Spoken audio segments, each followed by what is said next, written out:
The Renaissance, a period of great cultural change in Europe, didn't arrive overnight. It was more like a slow sunrise that gradually changed everything. For centuries, European art had followed strict rules, flat figures, gold backgrounds, and very little emotion. But starting in the 14th century, some painters began to push against those traditions, trying new techniques and exploring more realistic ways to tell stories. Bit by bit, they opened the door to a new kind of art, one that was grounded in nature and the human experience. What I find interesting is that a lot of these early breakthroughs didn't throw out the Gothic style completely, but they built on it. These painters kept the gold leaf and halos, but started adding depth and emotion to their paintings. In this video, I'll go over 10 paintings that helped spark this major shift from medieval to Renaissance art. Number 1. The Maestà by Duccio. I'll begin with Duccio's famous altarpiece, the Maestà, which was painted for Siena Cathedral in the early 14th century. At first glance, this massive work still feels very medieval as it featured gold backgrounds and that distinctive formal style. But if you look a bit closer, you'll see something new as Duccio started giving his characters gentle expressions and interactions. There's a sense of softness in the faces, and the figures seem more connected to each other than in earlier Byzantine art. It's a small shift, but one that laid the foundation for later artists to build on. What's fascinating is that the Maestà was originally almost 4 meters or about 13 feet tall and had dozens of smaller narrative scenes on the back, almost like a Gothic comic book. Number 2. The Ognissanti Madonna by Giotto. Just a few years later, Giotto took a bold step forward in this painting titled the Ognissanti Madonna.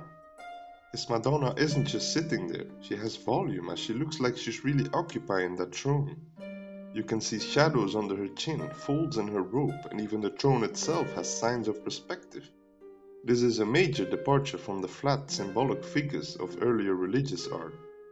Giotto is often called the father of Western painting, and this certainly means that his style was an important predecessor of the Renaissance. If you wonder what this work's title means, it was originally made for a Florence church called All Saints, which is what Ognissanti means. Number 3. The Annunciation by Simone Martini and Lippo Memmi. While Giotto was revolutionizing art in Florence, Simone Martini was perfecting his early Renaissance style in Siena. His version of the Annunciation also features gold and still feels very Gothic if you look at these depicted figures. The angel Gabriel dances into the room, and Mary's reaction is just a little lukewarm if you look at it a bit closer. It's less about realism, as was the style at the time this work was painted, so it's not that surprising.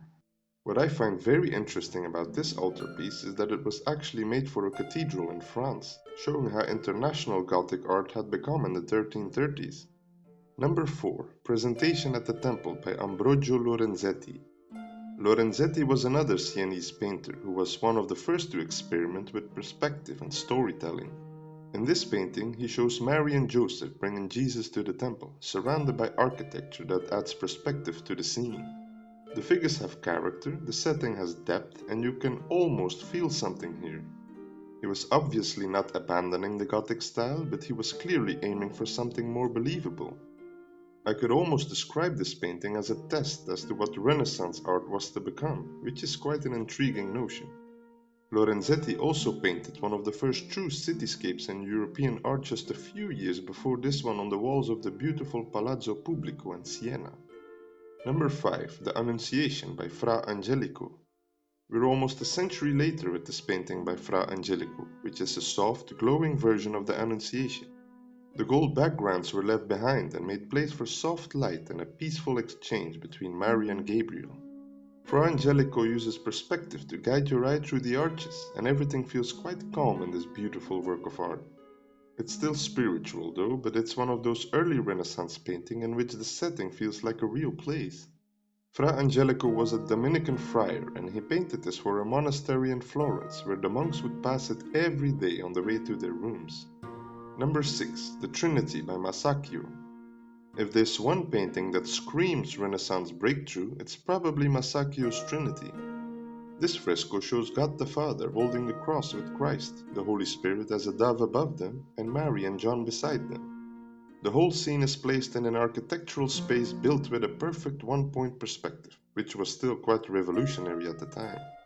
I find it fascinating that viewers in 1427 had never seen anything quite like this, where the illusion of space felt so real. If you look below the main figures, there's a skeleton with a message that says, "Remember, you will die too." How about that to add some classic medieval fear-mongering to a painting, right? Number 7. The Mérode Altarpiece by Robert Campin. While all this was happening in Italy, Northern Europe had its own art revolution brewing. Robert Campin's Mérode Altarpiece bring the Annunciation into a middle-class Flemish home, complete with detailed furniture and symbolic objects. The figures are a little stiff compared to people depicted during the High Renaissance, but the level of detail is quite incredible. Every flower, book and candle is accurately depicted, but they also have a deeper meaning. It's part Gothic, part Renaissance, but completely new at the time when it came to domestic realism. Campin doesn't rely on grand gestures, which was quite common in the Northern Renaissance, and he simply lets the setting do the talking. If you're into hidden symbolism, this painting is quite literally packed with it, ranging from the towels to the mousetraps, but their exact meaning is still up for debate. Number 8. Adoration of the Magi by Gentile de Fabriano.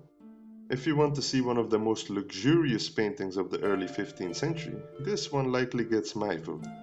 Gentile de Fabriano's Adoration of the Magi is filled with gold, jewels, exotic animals, and beautiful costumes. You almost look past it because of the decoration, but there's something new, realistic animals and delicate experiments with perspective. You can tell he was watching what the younger painters in Florence were doing at the time, and doubled down on it. It's another painting that formed the bridge, as it really moved toward the core Renaissance ideas.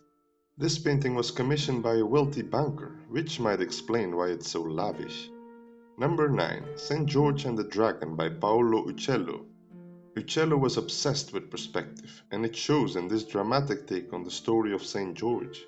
The dragon is badly wounded, the landscape is geometric, and it feels as if the figures have been arranged on a stage. They still display some Gothic stiffness, but the scene feels a lot fresher and full of energy than some earlier works in this list. It's like Uccello couldn't decide if he wanted to paint a medieval legend or a Renaissance study in geometry, so he unwittingly ended up doing both.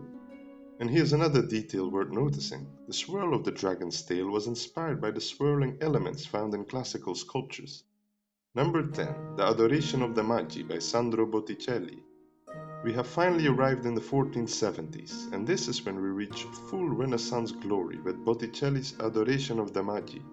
This version is all about perspective, architecture and expressive faces, something that pretty much defines Botticelli's work. The Italian Renaissance Maestà adds a personal twist too, as he included portraits of the powerful Medici family among the Magi. The Gothic elements are almost completely gone, and Botticelli replaced them with balance and realism.